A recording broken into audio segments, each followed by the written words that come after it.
চেনা কাজের শাড়ি, কিন্তু যেটা সব সময় নতুন, সেই রকমই একটা শাড়ি, যেটা সব সময় সারা বছরই একটা ডিমান্ডে থাকে। সেটা সবারই শাড়িটা দেখে যেটা মাথায় প্রথমেই আসছে গায়ে হলুদের শাড়ি। আমি কিন্তু এটাকে শুধুই গায়ে হলুদের শাড়ি একদমই বলবো না। গায়ে হলুদের দিনকে শুধু কোণে কেন, আমরা সবাই এই শাড়িটি পরতে পারি এবং যে কোনো অনুষ্ঠানে যে কোনো দিনেই পরতে পারি।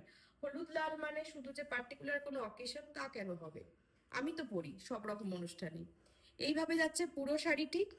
শাড়ির পাড়ে যাচ্ছে একদমই ঢাকাই বোনা পাড়, তার সঙ্গে অল ওভার শাড়িতে যাচ্ছে একই রকম ভাবে বুটি, তার সঙ্গে কিন্তু রয়েছে লাল বুটির সাথে কিন্তু জড়ি বুটিও মিক্স করা রয়েছে, এবং তার সাথে আছে ছোট্ট ছোট্ট বুটি।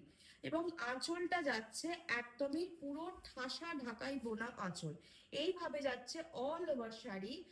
এবার আসি চমকে, শাড়ির প্রাইস পড়ছে মাত্র 1650 অনলি, 1650 অনলি।